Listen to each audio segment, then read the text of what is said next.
चलिए शुरू करें हम class. Good afternoon to all of you. हम क्या पढ़ रहे हैं बेटा? We are studying chapter number 1। क्या नाम है हमारा चैप्टर का? Fundamentals of partnership.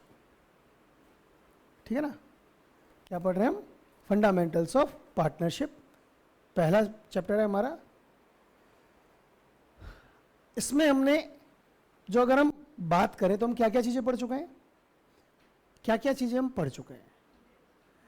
हम पढ़ चुके हैं इंटरेस्ट ऑन कैपिटल कैलकुलेट करना, पूंजी पर ब्याज की गणना हम पढ़ चुके हैं, और इंटरेस्ट ऑन ड्राइंग्स कैलकुलेट करना वो भी हम पढ़ चुके हैं। अब हम आज जो टॉपिक शुरू करने वाले हैं उसके बारे में मैंने आपको कहा था। कौन सा टॉपिक शुरू करने वाले हैं आज अपन? Preparation of P&L appropriation account. देखो हम कौन सी क्लास पढ़ रहे हैं अभी? 12th। थोड़ा सा हम आपको उसके पहले लेके चलते हैं। इससे जस्ट पहले किसी ने कौन सी क्लास पढ़ी है? कोई ऐसा है जिसने 10th पढ़ के डायरेक्ट 12th में आ गया हो? कोई नहीं है ना ऐसा शूरवीर? तो सबने 11th पढ़ के आए हैं ना? ठीक है, तो 11th क्लास में आपने सेकंड बुक के अंदर सिर्फ 2 ही चैप्टर पढ़े होंगे। 2 बुक थी ना 11th क्लास में। फर्स्ट बुक अलग थी, सेकंड बुक अलग थी। सेकंड बुक में कितने चैप्टर्स पढ़े हैं हमने? 2 चैप्टर्स, केवल 2 ही पढ़े हैं ना? कौन कौन से 2 चैप्टर पढ़े हैं? फाइनल अकाउंट्स, और दूसरा कौन सा था? फाइनल अकाउंट्स विद एडजस्टमेंट, अंतिम खाते, और दूसरा समायोजन सहित अंतिम खाते। पढ़े थे? फाइनल अकाउंट्स पढ़े थे बेटा? याद है? किस किस को याद है फाइनल अकाउंट्स? और इन फाइनल अकाउंट्स के अंदर ये जो अंतिम खाते आपने पढ़े हैं, इन अंतिम खातों में आपने क्या क्या बनाना सीखा था? है कुछ याद? क्या क्या बनाना सीखा था? तो हमने एक तो क्या सीखा था? ट्रेडिंग अकाउंट बनाना। दूसरा हमने क्या सीखा था बेटा? प्रॉफिट एंड लॉस अकाउंट बनाना सीखा था। और तीसरा हमने क्या सीखा था बेटा? Balance sheet. किसी को इन 3 के अलावा कोई चौथी चीज सिखाई हो तो बताओ। 3 ही चीजें सीखी थी हमने बनाना। ट्रेडिंग अकाउंट जब हमने बनाया तो उससे हमको क्या क्या चीजें मिली? क्या बताता है ट्रेडिंग अकाउंट? ट्रेडिंग अकाउंट बनाना सीखा है ना? ट्रेडिंग अकाउंट लास्ट में क्या निकाल के देता था? या तो ग्रॉस प्रॉफिट या ग्रॉस लॉस। क्या मिलता था हमें? ग्रॉस प्रॉफिट और ग्रॉस लॉस। अब इस ग्रॉस प्रॉफिट या ग्रॉस लॉस को, ये तो ठीक है पता लग रहा है, लेकिन अगर मैं इसको क्या कहूं? Closing balance of trading account, तो क्या गलत होगा क्या? अगर इसको हम क्या कह दें, इसी चीज को मैं क्या कह दूं? Closing balance of trading account, व्यापार खाते का अंतिम शेष। यही तो था ना? हम ट्रेडिंग अकाउंट में क्या क्या लिखते थे? Opening stock, purchase minus purchase return, उसके बाद सारे के सारे डायरेक्ट एक्सपेंसेस। इधर हम लिखते थे सेल्स माइनस सेल्स रिटर्न, फिर लिखते थे क्लोजिंग स्टॉक, फिर उसका अंतर निकालते थे। अगर डेबिट साइड का टोटल ज्यादा है और क्रेडिट साइड का टोटल कम है तो क्या कहलाता था वो? अगर डेबिट साइड का टोटल ज्यादा है और क्रेडिट साइड का टोटल कम है तो वो क्या कहलाता था बेटा? Gross loss. क्लियर? और अगर क्रेडिट साइड का ज्यादा है और डेबिट साइड का टोटल कम है तो क्या कहलाएगा वो? Gross profit. तो वो शेष बैलेंस ही तो हुआ, वो हमने बैलेंस कर दिया। हमने जब अकाउंट्स बनाने सीखे थे लेजर में, उसमें क्या करते थे हम? डेबिट का टोटल लगाते थे, क्रेडिट का टोटल लगाते थे। जिधर कम हो उधर हम बैलेंस लिख देते थे। वही हम कह रहे हैं कि ट्रेडिंग क्रेडिट साइड में कम है ट्रेडिंग अकाउंट के, सॉरी क्रेडिट साइड में ज्यादा है डेबिट में कम है, तो वो डिफरेंस ही तो क्या मान रहे हैं अपन? ग्रॉस प्रॉफिट मान रहे हैं ना? तो बैलेंस ही तो कर रहे हैं अपन एक तरीके से। क्या कर रहे हैं? हमने ट्रेडिंग अकाउंट का बैलेंस निकाला। अब हमने क्या किया? इसको कहां ट्रांसफर किया था? प्रॉफिट एंड लॉस अकाउंट में। क्योंकि आपको ये याद होगा कि प्रॉफिट एंड लॉस अकाउंट की शुरुआत कैसे होती है? ग्रॉस प्रॉफिट या ग्रॉस लॉस से। क्लियर? कोई दिक्कत है यहां तक? चलिए अब एक चीज बताओ कि हमने एक चीज सीखी है अभी। एक चीज बताइए आपको कि ग्रॉस प्रॉफिट को क्या किया है आपने? ट्रांसफर किया है, हस्तांतरित किया है। कहां पर? प्रॉफिट एंड लॉस अकाउंट में। सीखा है ना आपने? ग्रॉस प्रॉफिट को प्रॉफिट एंड लॉस अकाउंट में आपने ट्रांसफर किया। क्या एंट्री की इसकी आपने? क्या एंट्री होती थी, याद करो। ग्रॉस प्रॉफिट को प्रॉफिट एंड लॉस अकाउंट में ट्रांसफर करने की जनरल एंट्री क्या होती है, बताओ।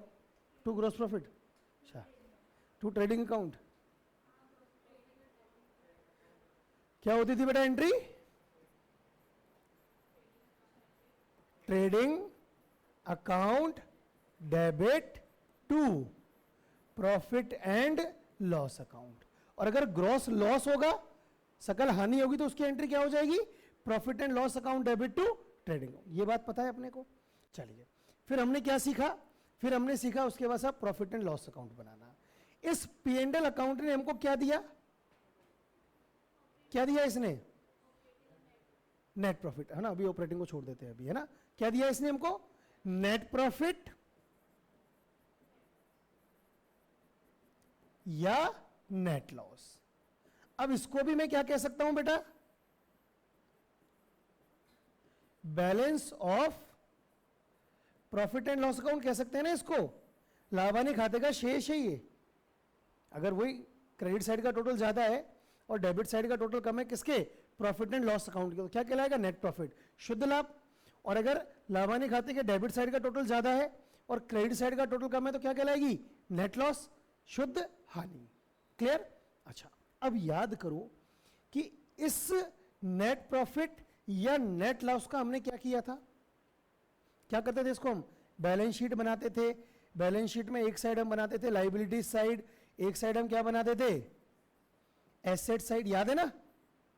इस लाइबिलिटी साइड में सबसे पहले क्या लिखते थे हम, कैपिटल लिखते थे, और उसके अंदर हम क्या करते थे, ऐड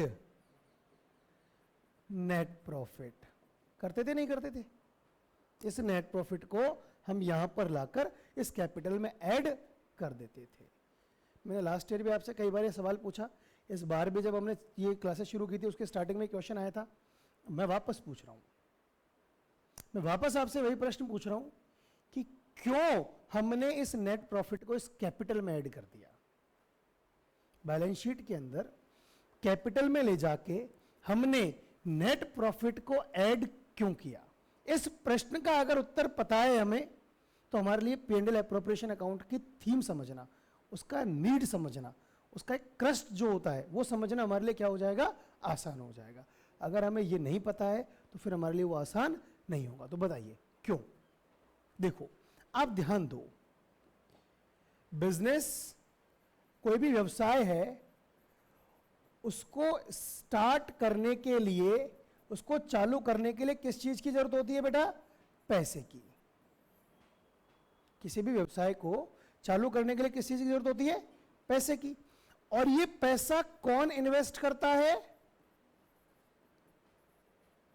कौन निवेश करता है इस पैसे का, by whom it is invested bye, किसके द्वारा निवेश किया जाता है, बिजनेसमैन, व्यवसायी के द्वारा। किसके द्वारा निवेश किया जाता है बेटा, व्यवसाय, बिजनेसमैन के द्वारा। कौन करता है इसको निवेश, व्यवसायी। व्यवसाय में पैसे की व्यवस्था कौन करता है बेटा, व्यवसायी। क्लियर है चीज। अब व्यवसायी द्वारा बिजनेस के अंदर जो पैसा इन्वेस्ट किया जाता है वो क्या कहलाता है, कैपिटल। क्या कहलाता है बेटा, वो कैपिटल, पूंजी। कहलाती नहीं कहलाती, इतना तो अपने को पता होगा। इसका मतलब बिजनेस के अंदर जो कैपिटल है, व्यवसाय के अंदर जो पूंजी, वो क्या है, व्यवसायी द्वारा दी गई रकम, the money given by businessman. Clear है ये चीज, तो क्लियर। अब वो व्यवसायी बिजनेसमैन क्या करता है, पूरे साल मेहनत करता है। पूरे साल मेहनत करने का परिणाम क्या रहा, उसका रिजल्ट क्या रहा, उस रिजल्ट की जानकारी किससे मिलती है, वो नेट प्रॉफिट, वही तो रिजल्ट है। वो नेट प्रॉफिट ही क्या है, वो रिजल्ट है। तो उस रिजल्ट के ऊपर अधिकार किसका है, तुम लोगों ने पूरे साल पढ़ाई की, मेहनत की, उसके बाद तुम्हारा रिजल्ट तैयार हुआ, उस रिजल्ट पे अधिकार किसका है, तुम्हारा ही तो है, तुम्हें दिया जाएगा वो रिजल्ट। ऐसे ही बिजनेसमैन ने जो पूरे साल मेहनत की है, व्यवसायी ने, उसका परिणाम क्या है, वो नेट प्रॉफिट या नेट लॉस किसको दिया जाएगा, बिजनेसमैन को। कैसे देगा बिजनेस, सीधी सी बात है। आज अगर मुझे किसी आदमी को 1500 रुपए देने हैं और मेरे पास ऑलरेडी उसके 10,000 रुपए हैं, तो मैं क्या करूंगा, उसके 10,000 में 1500 ऐड कर दूंगा। अब मुझे उसको कितना पैसा देना है, 11,500, 11,500। ऐसे ही बिजनेस के पास जो बिजनेसमैन का पैसा रखा है वो किस नाम से रखा है, कैपिटल के नाम से। बिजनेस के पास बिजनेसमैन का जो पैसा रखा है वो किस नाम से रखा है? कैपिटल के नाम से। ये प्रॉफिट भी किसका है? बिजनेसमैन का, जो कि किसके पास आ गया? बिजनेस के पास। तो देना किसको है? बिजनेसमैन को, इसलिए वो कैपिटल के अंदर उठाकर नेट प्रॉफिट जोड़ दिया। ये बात क्लियर? अब समझो, यहां पर तो क्या था? सोल प्रोप्राइटरशिप थी, एकल स्वामित्व था। आपने क्लास 11th में जो फाइनल अकाउंट्स पढ़े, जो अंतिम खाते पढ़े, वो किसके पढ़े? एकल स्वामित्व के, सोल प्रोप्राइटरशिप के, जहां पर केवल एक ही व्यक्ति व्यवसाय का मालिक होता है। एक व्यक्ति होगा, मालिक एक होगा, स्वामी एक होगा, ऑनर एक होगा, तो उसकी कैपिटल पूंजी भी क्या होगी? एक ही व्यक्ति द्वारा लाई जाएगी, इसलिए दिक्कत नहीं आई। इसलिए क्या नहीं आई? दिक्कत नहीं आई। लेकिन दिक्कत कहां पर आती है? पार्टनरशिप में।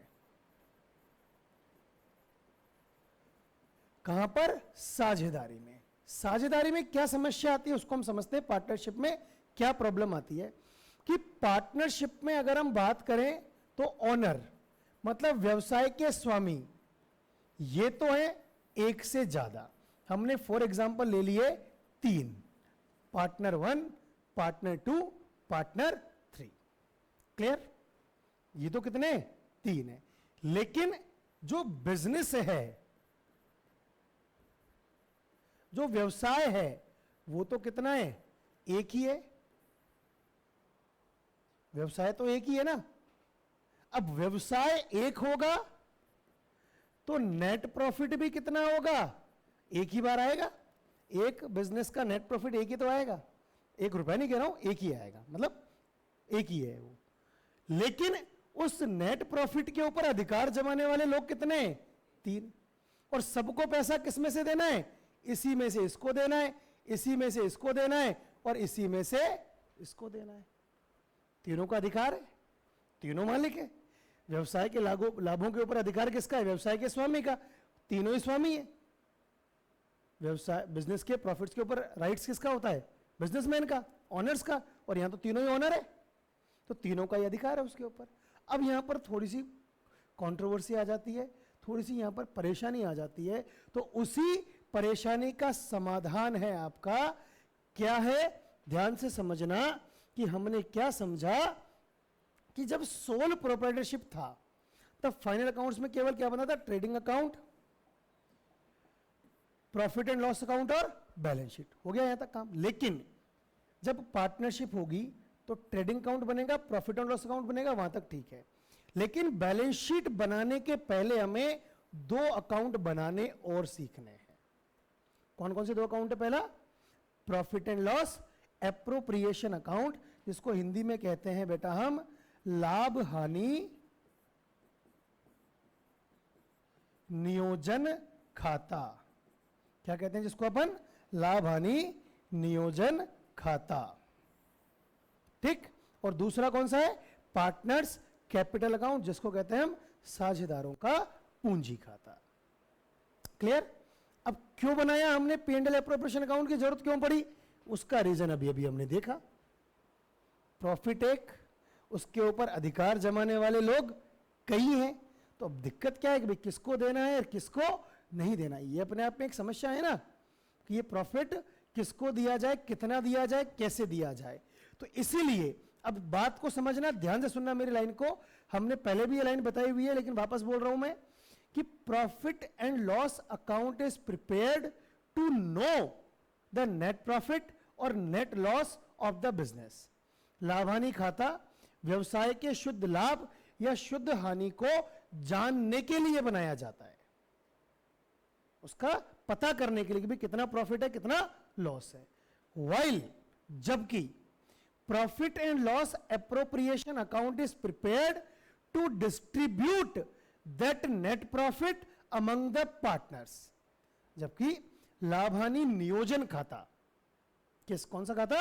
लाभ हानि नियोजन खाता किसके बीच में? साझेदारों के मध्य उस लाभ को बांटने के लिए बनाया जाता है। बात समझ में आई? Profit and loss appropriation account क्यों बनाया जाएगा? ताकि हम पार्टनर्स के बीच में क्या कर सकें? उस नेट प्रॉफिट को डिस्ट्रीब्यूट कर सकें। क्लियर? कोई दिक्कत है यहां तक? बात समझ में आई नहीं आई? तो डालो heading profit and loss appropriation account, लाभ हानि नियोजन खाता। लिखते जाओ सारे बच्चे, डालेंगे heading profit and loss appropriation account, लाभ हानि नियोजन खाता। लिखने की स्पीड थोड़ी जल्द है ना, स्पीड से लिखेंगे, है ना। चलिए पहले, सबसे पहले तो ये लिखो, मेन जो लाइन अभी मैंने बोली थी लिखेंगे। Profit and loss account is prepared, profit and loss account is prepared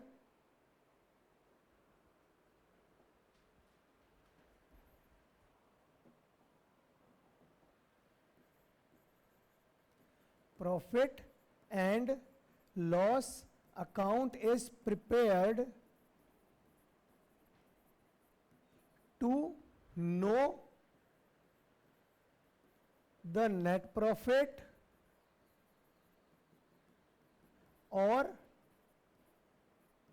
net loss of business while profit and loss appropriation account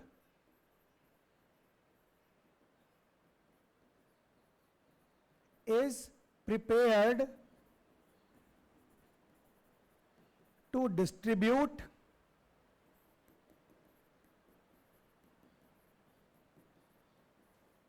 that profit among partners।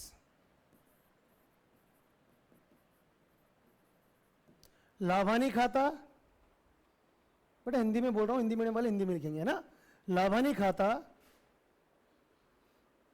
व्यवसाय के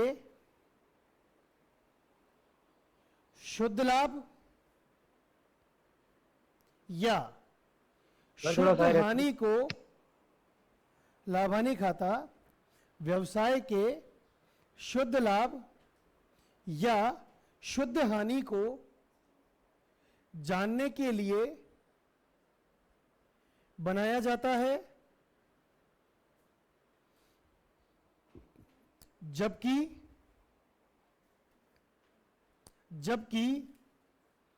लाभ हानि नियोजन खाता, जबकि लाभ हानि नियोजन खाता साझेदारों के मध्य उस लाभ को वितरित करने के लिए बनाया जाता है।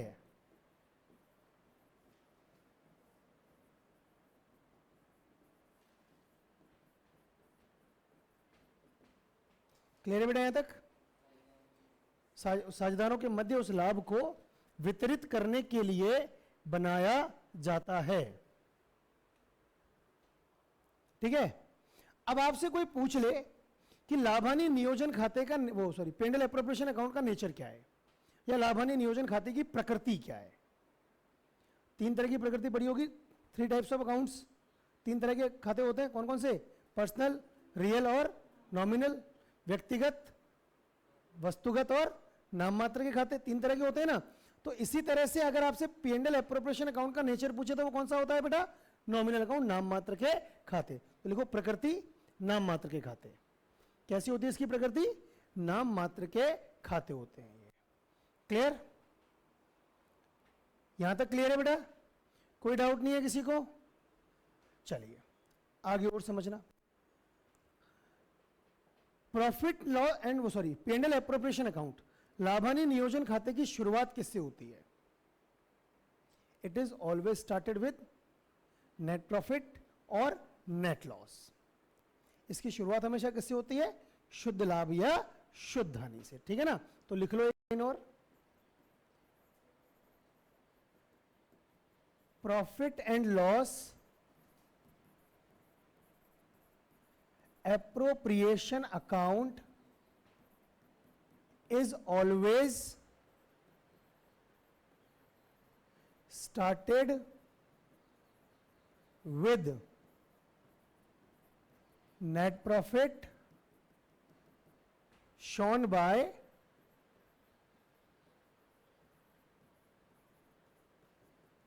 profit and loss account।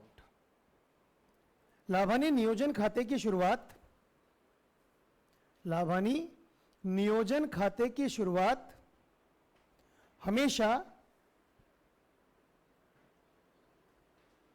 लाभानी खाते द्वारा दिखाए गए, ध्यान से लिखना बेटा, कंफ्यूज मत होना, लाभानी नियोजन खाते की शुरुआत, लाभानी नियोजन खाते की शुरुआत हमेशा लाभानी खाते द्वारा दर्शाए गए, हमेशा लाभानी खाते द्वारा दर्शाए गए शुद्ध लाभ से होती है।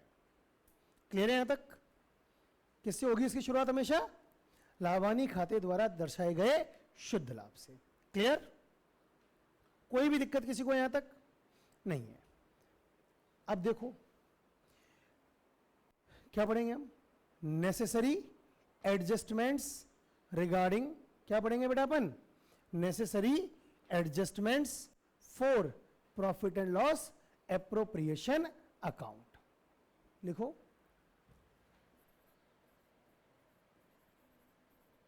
Necessary adjustments regarding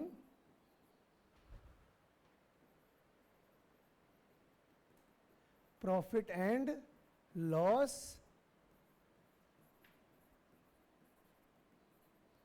appropriation account.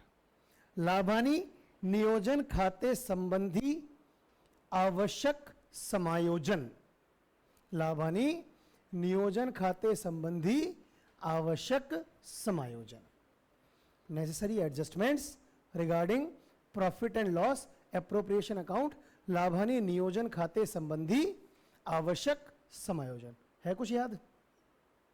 किसी ने किसी क्लास में डिस्कस तो किए थे ना, ग्रुप बनवाए थे, कौन कौन से होते हैं बताओ? देखो जैसे मैं बोर्ड पे लिख रहा हूं ना, आपको सेम वैसे के वैसे लिखना है इनको, ठीक है? पहला, इंटरेस्ट ऑन कैपिटल, क्या होता है? एक इंटरेस्ट ऑन कैपिटल। दूसरा, इंटरेस्ट ऑन ड्राइंग्स, ठीक है ना? तीसरा, सैलरी, कमीशन और बोनस टू पार्टनर्स। ये पहला, ये दूसरा और ये तीसरा, सैलरी, कमीशन और बोनस टू पार्टनर्स। ठीक? नेक्स्ट, रिजर्व, और सबसे लास्ट में सबसे इंपॉर्टेंट, डिविजिबल प्रॉफिट्स। जिस तरह से लिखा है ना मैंने, उसको वैसे ही लिखना है आपको, ये इस तरफ और ये अकेला एक इस तरफ। लिख लो, पूंजी पर ब्याज, वैसे इनको तो इंग्लिश में लिख लो, आगे भी काम इंग्लिश में ही आने हैं ना, ये इनके लिए हिंदी के में पढ़ने की जरूरत नहीं है। फटाफट लिखो बेटा।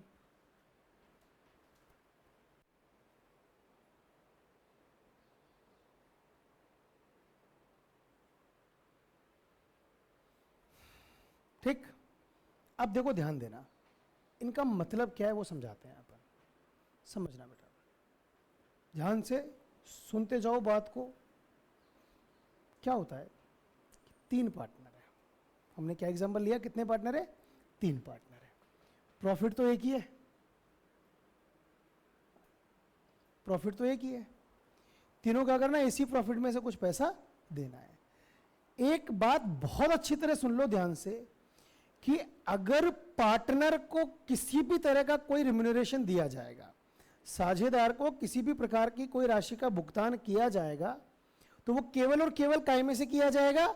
नेट प्रॉफिट में से। अगर साझेदार को किसी भी तरह का कोई भी पेमेंट दिया जाएगा, वापस बोल रहा हूं मैं, अगर साझेदार को, पार्टनर को किसी भी तरह का कोई भी पेमेंट दिया जाएगा, तो वो केवल काय में से दिया जाएगा? नेट प्रॉफिट में से। अब केवल नेट प्रॉफिट में से दिया जाएगा इसी वजह से, किस वजह से? इसी वजह से। ये जो सारे एडजस्टमेंट्स हमने लिखे हैं ना बेटा, ये सब क्या है? All these are appropriations. क्या है बेटा ये? एप्रोप्रिएशंस। इसलिए तो खाते का नाम क्या है? Profit and loss appropriation. नियोजन है ये। क्या है सब? एप्रोप्रिएशन, नियोजन है। नियोजन लिख लो एप्रोप्रिएशन की जगह। हिंदी में क्या कहते हैं इसको? नियोजन। तो एप्रोप्रिएशन या नियोजन का मतलब क्या है? कि will be given only out of profits, जिनका भुगतान केवल काय में से किया जाएगा? लाभों में से। अगर प्रॉफिट्स अवेलेबल नहीं है, अगर लाभ क्या नहीं है? पर्याप्त नहीं है, तो इनका किसी का भी पेमेंट नहीं किया जाएगा। समझ में आ रही है बात? पार्टनरशिप डीड में लिखा है तो, लेकिन केवल और केवल कब इनका पेमेंट होगा? जब फर्म के पास नेट प्रॉफिट्स अवेलेबल होंगे। अगर फर्म के पास क्या नहीं है? शुद्ध लाभ उपलब्ध नहीं है, तो इनमें से किसी भी चीज का पेमेंट नहीं किया जाएगा। इंटरेस्ट ऑन ड्रॉइंग को हमने इस कैटेगरी से बाहर रखा है, क्योंकि ये खर्चा है ही नहीं। ये तो बिजनेस के लिए क्या है? इनकम है। एक तरीके से समझो बिजनेस को पैसा मिल रहा है। ये सब क्या कर रहे हैं? बिजनेस को, बिजनेस द्वारा इनका पेमेंट किया जा रहा है। किसको पेमेंट किया जा रहा है? पार्टनर्स को, साझेदारों को।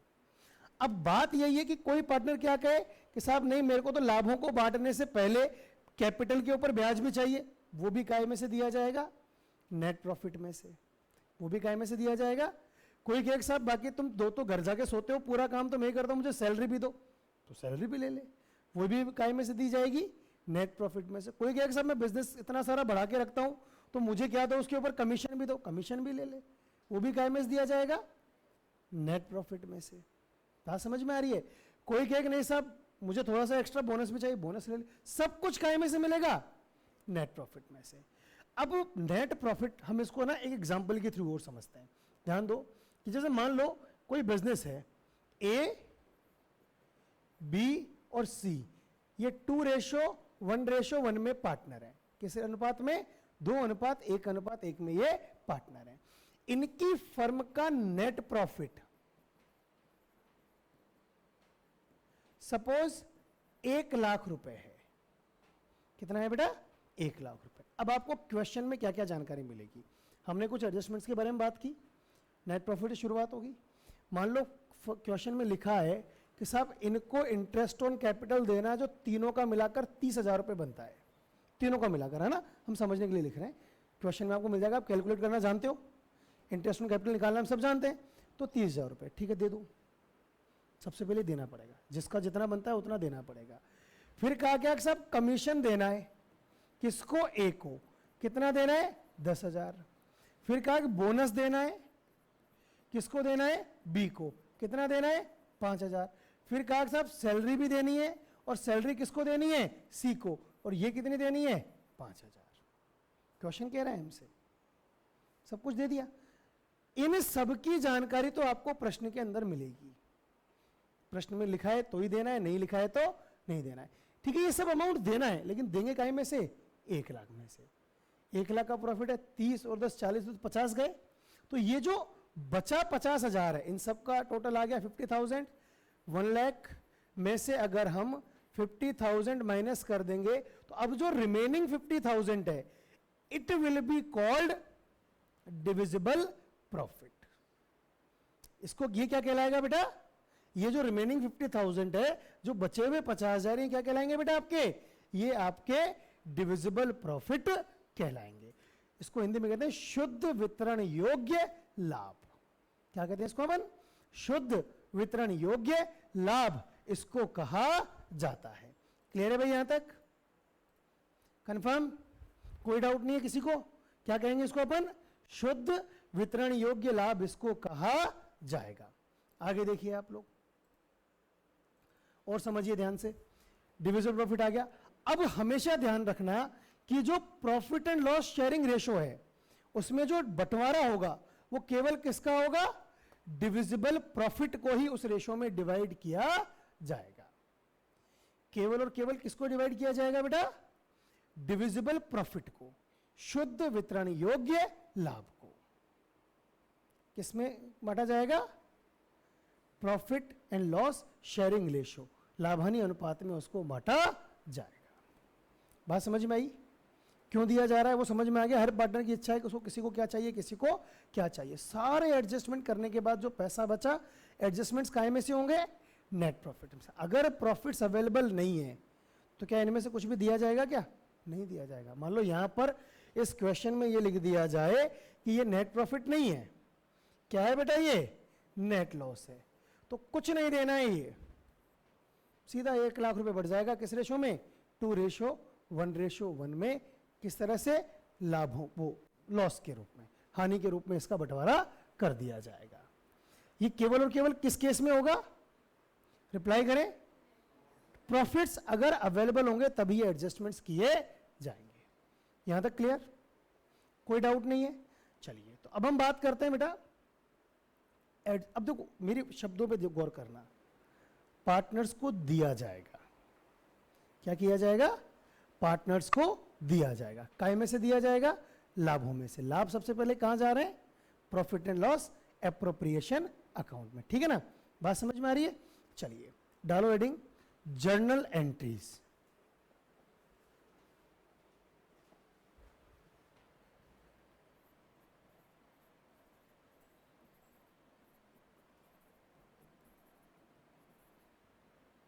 क्या क्या होती हैं, कैसे कैसे होती हैं। ठीक है बेटा? सबसे पहली देखो, सबसे पहला काम क्या बताया हमने आपको? नेट प्रॉफिट कहां पर है? कहां पे मिला हमको नेट प्रॉफिट? और उसको कहां लाना है? अब P&L एप्रोप्रिएशन अकाउंट में। नेट प्रॉफिट कहां पर है?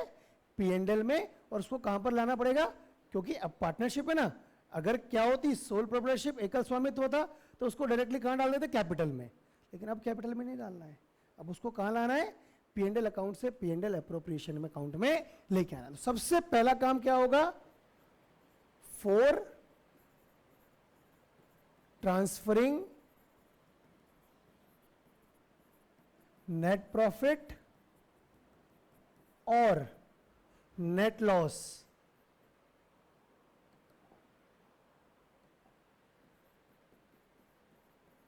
To profit and loss appropriation account. शुद्ध लाभ या शुद्ध हानि को, शुद्ध लाभ या शुद्ध हानि को लाभ हानि नियोजन खाते में, शुद्ध लाभ या शुद्ध हानि को लाभ हानि नियोजन खाते में हस्तांतरित करने पर। दो चीजें लिखी है बेटा हमने। कितनी चीजें लिखी है? दो चीजें। ए, नेट प्रॉफिट। बताओ, अगर नेट प्रॉफिट को ट्रांसफर करना होगा कहां से? P&L अकाउंट से। कहां पर? P&L appropriation. सोचो क्या एंट्री होगी। अच्छा, इसी चीज को समझाने के लिए ना मैंने यहां पर एक एंट्री लिखी थी, सोच के देखना। शाबाश। क्योंकि जब नेट प्रॉफिट को हम कैपिटल में, पूंजी में डायरेक्ट हस्तांतरण कर रहे थे, ट्रांसफर कर रहे थे, तो एंट्री क्या करते थे? P&L account debit to capital. लेकिन अब कैपिटल में थोड़ी डाल रहे हैं, अब कहां डाल रहे हैं? P&L एप्रोप्रिएशन में। तो नेट प्रॉफिट को ट्रांसफर करने की एंट्री क्या हो गई बेटा? Profit and loss account debit to profit and loss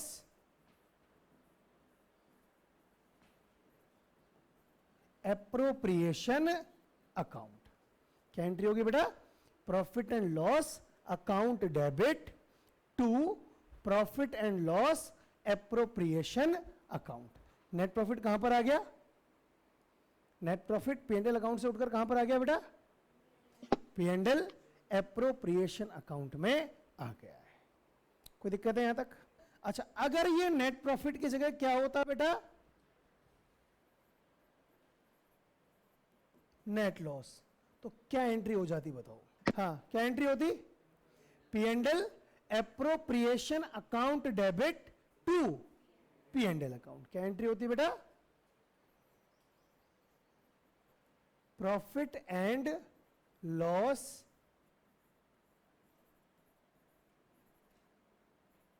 appropriation account debit to profit and loss account. ठीक, कोई दिक्कत है यहां तक?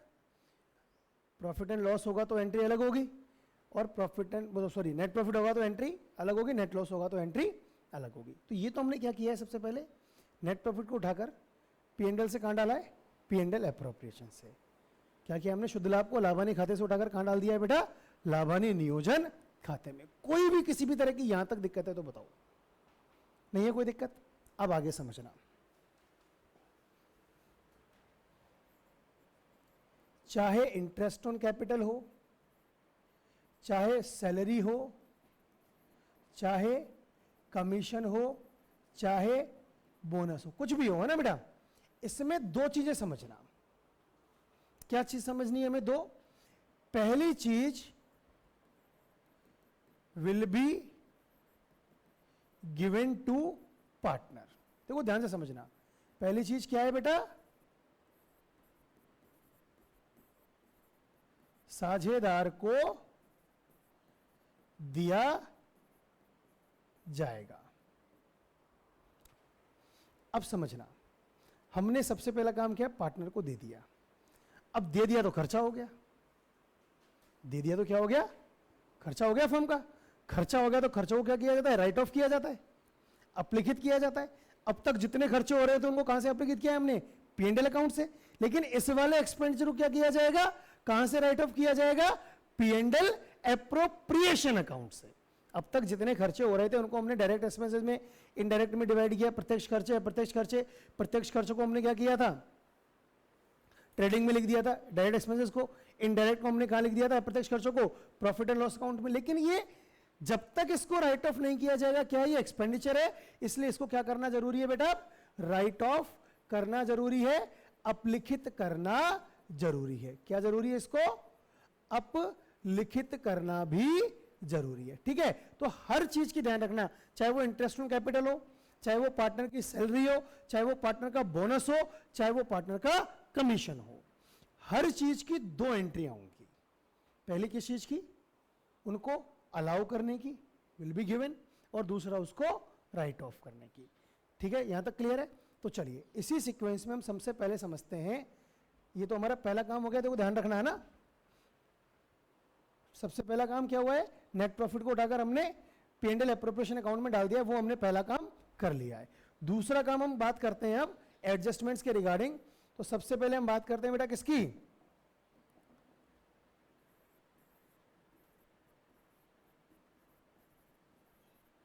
इंटरेस्ट ऑन कैपिटल, पूंजी पर ब्याज। किसके रिगार्डिंग, इंटरेस्ट ऑन कैपिटल, पूंजी पर ब्याज के रिगार्डिंग हम क्या करेंगे, एंट्री करेंगे। मैंने कहा दो एंट्रियां होंगी। पहली entry, to allow to partners, साझेदारों को स्वीकृत करने के लिए। टू अलाउ टू पार्टनर्स, साझेदारों को, लिखते जाओ बेटा, टू अलाउ टू पार्टनर्स, साझेदारों को स्वीकृत करने के लिए क्या एंट्री होनी चाहिए। ध्यान रखना, मैंने अभी भी कुछ बातें बोली है, उन बातों के हिसाब से आप जवाब दो, मुझे कोई दिक्कत नहीं है। मैंने बोला हमने दिया, क्या हो जाएगा, खर्चा हो जाएगा। समझना, मैंने क्या बोला, हमने दिया, क्या हो जाएगा, खर्चा हो जाएगा। तो अब उस हिसाब से बोल दो, अब तो क्या एंट्री होनी चाहिए।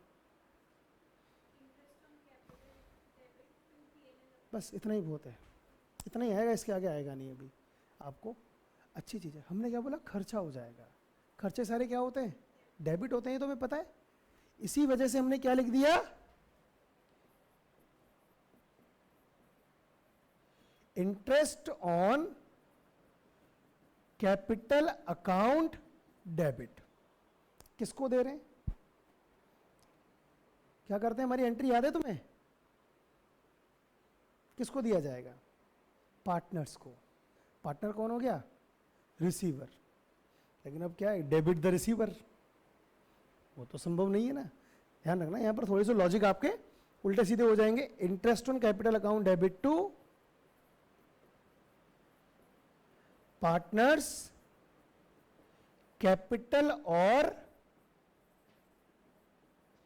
Current account. अभी कैपिटल या करंट क्या होता है ना, इसको देख के झटका नहीं लगना चाहिए तुम्हें। करंट कैपिटल क्या है, करंट अकाउंट क्या है, इसकी जानकारी आपको कहाँ मिलेगी, जब हम क्या सीखेंगे, पार्टनर्स कैपिटल अकाउंट बनाना सीखेंगे, वहां पर आपको ये जानकारी मिल जाएगी। क्लियर? चलिए अभी क्या समझ में आया, हमने किसको दिया, पार्टनर्स को। अब इसमें पार्टनर्स का कैपिटल या करंट अकाउंट डेबिट क्रेडिट क्यों हुआ, वो उसका मैं रीजन समझाता हूं। जब हमने नेट प्रॉफिट को पार्टनर्स को डिस्ट्रीब्यूट किया था या सोल प्रोप्राइटर को दिया था, एकल स्वामित्व वाले केस में हमने शुद्ध लाभ किसको दिया था, उस अकेले ओनर को दे दिया था ना बेटा। तो हमने क्या किया था, उसकी कैपिटल अकाउंट को क्रेडिट किया था ना। यहां भी तो हम क्या कर रहे हैं, दे तो ये प्रॉफिट ही रहे हैं। इंटरेस्ट ऑन कैपिटल क्या है, मैंने कहा कब दिया जाएगा, जब प्रॉफिट होगा। और अगर प्रॉफिट में से इसको दे देंगे तो डिविजिबल प्रॉफिट का अमाउंट कम हो रहा है ना, तो है तो ये भी क्या है, प्रॉफिट ही है। इंटरेस्ट ऑन कैपिटल भी क्या है, पार्ट ऑफ प्रॉफिट ही है। बस इसको किस नाम से दे रहे हैं हम, इंटरेस्ट ऑन कैपिटल के नाम से दे रहे हैं। किसको, पार्टनर्स को। आई बात समझ में? इसको पार्टनर्स को किस नाम से दिया जा रहा है, मिलना किसको है, पार्टनर्स को ही मिलना है। अगर पार्टनर्स को ही मिलना है तो इसलिए हमने क्या कर दिया, पार्टनर्स का कैपिटल या करंट अकाउंट को क्या कर दिया बेटा, क्रेडिट कर दिया। क्लियर? चलो इसको और अपन समझाते हैं, एक और एग्जांपल से समझने की कोशिश करते हैं, आप ध्यान देना। सपोज ये नेट प्रॉफिट है, कहां पड़ा था अब तक, P&L अकाउंट में पड़ा था, कितना था, 1 लाख रुपए, है ना। सबसे पहला काम क्या किया हमने, इसकी जगह चेंज करी, या इसको और समझते हैं अब तक, है ना। ये नेट प्रॉफिट P&L अकाउंट के अब तक कहां होता था, डेबिट साइड में। कहां होता था बेटा, ये डेबिट साइड में होता था ना। सोल प्रोप्राइटर वाले शिप में आप क्या करते थे, लास्ट ईयर तक 11th में जब आपने फाइनल अकाउंट्स बनाने सीखे थे, वहां क्या करते थे, जगह तो वहां भी चेंज की ना आपने, इसकी, इसको उठाकर कहां डाला, कैपिटल में। क्रेडिट ही करते थे ना इसको, क्या कर दिया आपने, इसको उठाकर कैपिटल में डाल दिया, क्या कर दिया, क्रेडिट कर दिया। ये तो स्थिति काहे की थी, सोल प्रोप्राइटरशिप, एकल स्वामित्व वाली स्थिति थी। यही करते थे, यस और नॉट, ठीक है। अब लेकिन स्थिति क्या आ गई, पार्टनरशिप वाली। वापस बात करते हैं, नेट प्रॉफिट है, कहां रखा है, P&L अकाउंट के डेबिट साइड में। कितना रखा है, 1 लाख रुपए। अब इसको उठाकर कहां डालना है, नियम तो वही कहता है, प्रॉफिट हो गया, किसको दे दो, मालिकों को दे दो। किसको दे दो, मालिकों को दे दो। लेकिन क्या मालिक, क्या सारे लक्ष्य अलग तरह के होते हैं ना, 2 लक्ष्य हैं, लेकिन दोनों का व्यवहार अलग, दोनों का नेचर अलग। सब तो मालिक सारे एक जैसे थोड़ी हो सकते हैं। एक मालिक कहे कि नहीं मेरे को तो पूंजी पर ब्याज दो, एक मालिक कहे नहीं मेरे को तनख्वाह दो, एक मालिक कहे कि मेरे को कमीशन दो। सबकी अलग अलग डिमांड। भाई लाभों को बांटने, बोले लाभ तो बाद में बटेंगे, पहले तो हमारी पूंजी जो लग रही है उस पर ब्याज दो। दूसरा कहे ठीक है जब पूंजी पर ब्याज ले रहे हो तो फिर मैं साल भर मैंने काम किया है यहां पर, तुम दोनों तो आए ही नहीं, दुकान में आके नहीं जाएगा। मैं अकेला क्या हूं, एक्टिव पार्टनर हूं। मतलब मैं अकेला क्या हूं यहां पर, एक्टिव पार्टनर, सक्रिय साझेदार हूं मैं अकेला। बाकी तुम दोनों तो क्या हो, निष्क्रिय स्लीपिंग पार्टनर हो। पढ़ा होगा ना 11th की BST में, सक्रिय साझेदार, निष्क्रिय साझेदार। सक्रिय साझेदार मतलब एक्टिव पार्टनर, मतलब जो पैसा भी लगाता है, प्रॉफिट एंड लॉस को शेयर भी करता है, बेचारा पूरे साल काम भी करता है। और इनएक्टिव या डोरमेंट या स्लीपिंग पार्टनर या निष्क्रिय साझेदार कौन होते हैं, जो सिर्फ पैसा लगाते हैं, प्रॉफिट लॉस शेयर करते हैं, लेकिन काम नहीं करते। उसने कहा कि साहब मैंने पूरे साल काम किया, मुझे तनख्वाह भी दो। ठीक है। एक कह रहा है कि नहीं, मैंने मेरी वजह से, मैं चाहे दुकान पे नहीं आया लेकिन मैं पूरे बाजार में खूब घूमा हूं और मेरे ग्राहक भेजे हैं इतने सारे, उनकी वजह से तुम्हारा इतना सेल बढ़ी है, इतनी सेल बढ़ी है, तब जाके क्या हुआ, इतना लाभ हुआ है। तो मैंने जो ग्राहक भेजे, तुमने तो कोई ग्राहक भेजे ही नहीं, मुझे उसके ऊपर क्या दो, कमीशन दो। सब लड़ मरे, सबकी डिमांड अलग। अब देखो सीधी सी बात है, एक और एग्जांपल लेते हैं इसका अपन। किसी आदमी के एक बेटा है, वो आदमी 1 करोड़ रुपए की संपत्ति छोड़ गया। अब वो बेटा उसको कैसे भी ले ले, 1 करोड़ किसको मिलने, अकेले को ही मिलने, लेकिन उस आदमी के 4 बेटे हैं। तो चारों में जब वो 1 करोड़ बटेंगे तो कोई कहेगा नहीं साहब पहले तो मकान बनेगा उसके बाद बटेंगे, क्योंकि 3 मकान बाबूजी ने पहले खरीद रखे। 1 करोड़ के अलावा बाबूजी क्या बना गए, 3 मकान और बना गए संपत्ति में। 3 मकान बना गए तो चौथा बेटा क्या कह रहा है, तुम तीनों तो 1-1 मकान ले लोगे, मेरे पास मकान खाएं, और फिर 1 करोड़ रुपए अगर तुमने बांट लिए तो मेरे तो नुकसान है। क्या नुकसान है कि तुमको तो मकान के अलावा पैसा मिल रहा है, मेरे पास पहले तो इस 1 करोड़ में से क्या, पहले तो एक मकान बनाओ। तो वो मकान जो बनेगा वो काय में से बनेगा, 1 करोड़ में से ही बनेगा ना, बचेगा वो बांट लेना। फिर बात वही है। कोई मांग रहा है इंटरेस्ट ऑन कैपिटल, ठीक है, कोई क्या मांग रहा है, सैलरी, कोई क्या मांग रहा है, कमीशन, कोई क्या मांग रहा है, बोनस। तुम कुछ भी मांग लो, मिलना सब काय में से, इस 1 लाख में से। इंटरेस्ट ऑन कैपिटल मिलेगा वो भी इस 1 लाख में से मिलेगा, सैलरी मिलेगी वो भी इस 1 लाख में से मिलेगी, कमीशन मिलेगा वो भी इस 1 लाख में से मिलेगा, और बोनस मिलेगा वो भी कहां से मिलेगा, कहीं और से थोड़ी पैसा आएगा, प्रॉफिट होगा। तभी तो हमने कहा, तभी तो ये नियम बना कि ये सब एप्रोप्रिएशन है, नियोजन है। क्यों नियोजन है, क्योंकि प्रॉफिट होगा तो मिलेगा।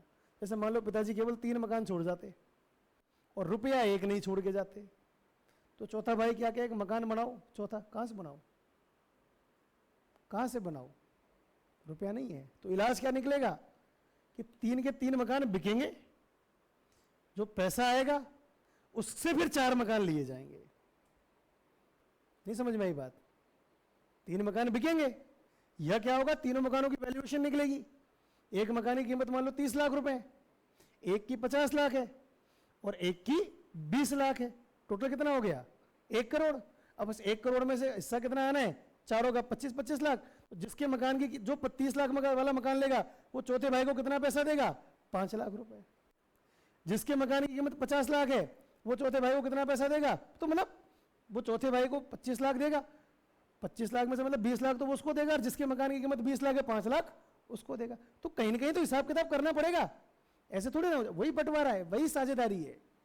पार्टनरशिप को जितना डीप अपने माइंड में सोचना शुरू करोगे उतना ही काम क्या हो जाएगा, इजी हो जाएगा। यहां भी क्या कहा है, कुछ भी ले लो तुम, मिलना सब पार्टनर्स को है, और मिलना काय में से, केवल और केवल 1 लाख में से। तो इसी चीज की तो व्यवस्था कर रहे हैं अपन। हमने क्या किया, अब इस 1 लाख रुपए की जगह बदली, इसको उठाकर कहां डाला, P&L एप्रोप्रिएशन अकाउंट में। कहां डाल दिया, उसके क्रेडिट में। अब ये मान लो कि P&L एप्रोप्रिएशन अकाउंट चित्रगुप्त है। क्या है ये, चित्रगुप्त है। इसके पास क्या आ गया, अब सब पूरा एक भंडार आ गया। कितने आ गए, 1 लाख रुपए। अब ये क्या देख रहा है, इंटरेस्ट ऑन कैपिटल ले लिया इंटरेस्ट ऑन कैपिटल, सब देना किसको है, कैपिटल में जाएगा, मतलब पार्टनर्स की कैपिटल में डालते जाओ। मिल गया, इसने कहा सब 30,000 ले गए, खत्म। जैसे इधर से 30,000 जाएंगे ना, ये इस 1 लाख में से कम कर देगा उसको। 1 लाख को कितने कर देगा ये, 70,000। 1 लाख को कितने कर देगा ये, 70,000। बात समझना, इंटरेस्ट ऑन कैपिटल को हमने कैपिटल अकाउंट में ट्रांसफर क्यों किया है, वो बात समझ में आ गई या नहीं आई। एंट्री क्या थी हमारी, interest on capital account debit to partners capital और करंट अकाउंट। तो कैपिटल और करंट अकाउंट में कंफ्यूज नहीं होना है। अभी अपने को समझना है कि कैपिटल अकाउंट लिख दो चाहे करंट अकाउंट लिख दो, वो प्रकार अलग अलग है, टाइप अलग अलग है, बाकी है तो क्या सब कैपिटल ही है। तो इंटरेस्ट ऑन कैपिटल साझेदारों की पूंजी में क्यों डाली गई, क्योंकि वो इस 1 लाख का ही पार्ट है तो नेट प्रॉफिट का ही पार्ट। ये चीज क्लियर। चलिए अब इसी सीक्वेंस में समझो कि इसकी सेकंड एंट्री क्या बनाई अपन ने। पहली एंट्री हो गई ना, interest on capital account debit to partners capital और करंट अकाउंट। ये चीज क्लियर है सबको, कंफर्म। अब इसी में हम सेकंड एंट्री अगर इसकी समझते हैं, टू राइट ऑफ। देखो लिखना तभी बोर्ड पे से जब आपको समझ में आ जाए। अब हम क्या राइट ऑफ करेंगे, interest on capital write off करेंगे, और इंटरेस्ट ऑन कैपिटल को राइट ऑफ करने की एंट्री होगी profit and loss appropriation account debit to interest on capital account. क्या एंट्री होगी बेटा, profit and loss appropriation account debit to interest on capital account. क्यों हुई है एंट्री, अब ध्यान देना। पहली एंट्री में मान लो यह P&L एप्रोप्रिएशन अकाउंट क्रेडिट हो गया, कितने से, 1 लाख रुपए से ट्रांसफर किया। इस 1 लाख में से क्रेडिट होने के बाद आपने 30,000 रुपये का इंटरेस्ट ऑन कैपिटल दे दिया, तो जैसे ही आपने 30,000 का इंटरेस्ट ऑन कैपिटल दिया, पीएनएल एप्रोप्रिएशन को 30,000 से क्रेडिट कर दो, डेबिट कर दोगे, तो पीएनएल एप्रोप्रिएशन में बैलेंस कितना रह गया? 70,000। राग नहीं रहा? क्यों रह गया? क्योंकि इस 1 लाख में से 30,000 रुपये का डिवाइडेशन किया जा चुका है। पैसा तो काय में से मिलेगा? नेट प्रॉफिट 1 लाख का है, उसी में से देना है जो भी देना है। इंटरेस्ट ऑन कैपिटल दे दिया तो उतना ही आपका क्या कम हो जाएगा? प्रॉफिट कम हो जाएगा। बात समझ में आई? वही बात है, 1 करोड़ रुपए रखें, 1 करोड़ में से मकान बना लिया, उसमें मान लो 30 लाख रुपए लग गए, तो अब चारों भाइयों में कितना पैसा बटेगा? 70 लाख ही तो बटेंगे। वैसे ही 1 लाख में से 30,000 का अगर इंटरेस्ट ऑन कैपिटल दे दिया तो पार्टनर्स के पास बांटने के लिए कितना बचा? 70,000। स्थिति स्पष्ट हुई नहीं हुई? अभी भी कोई कंफ्यूजन है तो बताइए। सारे बच्चे एक बार वापस देख लो, सोच लो, समझ लो। हमने अब तक सिर्फ 2 एंट्रियां लिखी है, मतलब 2 ही चीजें लिखी हैं। एक तो क्या लिखा है? सबसे पहले नेट प्रॉफिट को उठाकर कहां ट्रांसफर किया है हमने? पीएनएल एप्रोप्रिएशन अकाउंट में। दूसरा काम हमने क्या किया है बेटा? इंटरेस्ट ऑन कैपिटल दिया है, पूंजी पर ब्याज को दिया गया है।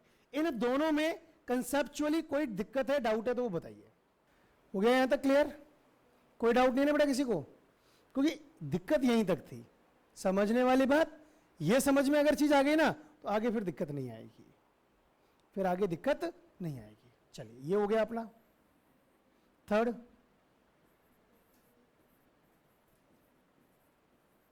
सैलरी टू पार्टनर, साझेदारों का वेतन। सैलरी टू पार्टनर्स, साझेदारों का वेतन।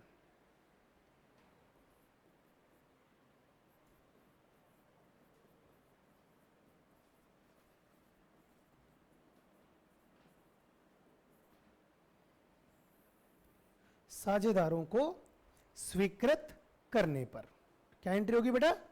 Salary account debit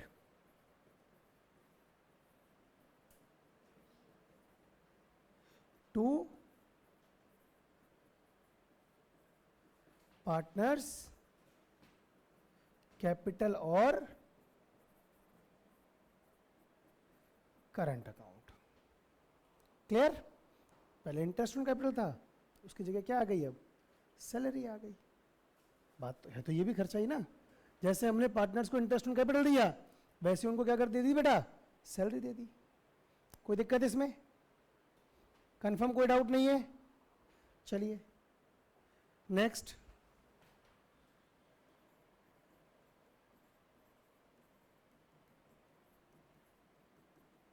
to write off P&L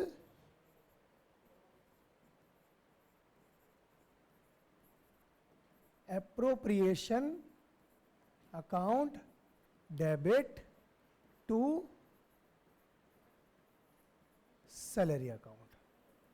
ये सैलरी हो गई। तीसरा, 2 3 हो गए ना, ये फोर्थ, बोनस टू पार्टनर, साझेदारों को बोनस। ठीक है ना? इसमें ए,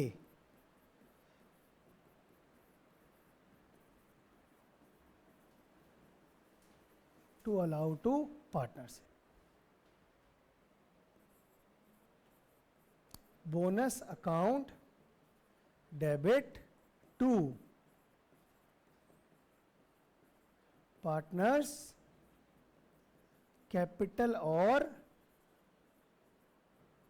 करंट अकाउंट। ठीक है बेटा? क्लियर है यहां तक? ये चीज स्पष्ट है ना? नेक्स्ट एंट्री किस चीज की?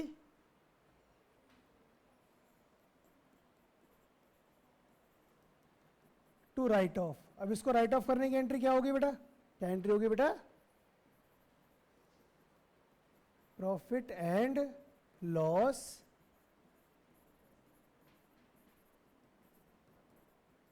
Appropriation account debit to bonus account. Clear है यहां तक? आज हम इतना ही बताएंगे। अभी इसमें सैलरी बाकी है, अभी इसमें रिजर्व बाकी है, अभी इसमें इंटरेस्ट ऑन ड्राइंग बाकी है, और अभी इसमें डिविजिबल प्रॉफिट बाकी है। बाकी की बातें हम नेक्स्ट क्लास में करेंगे। तब तक थैंक यू क्लास।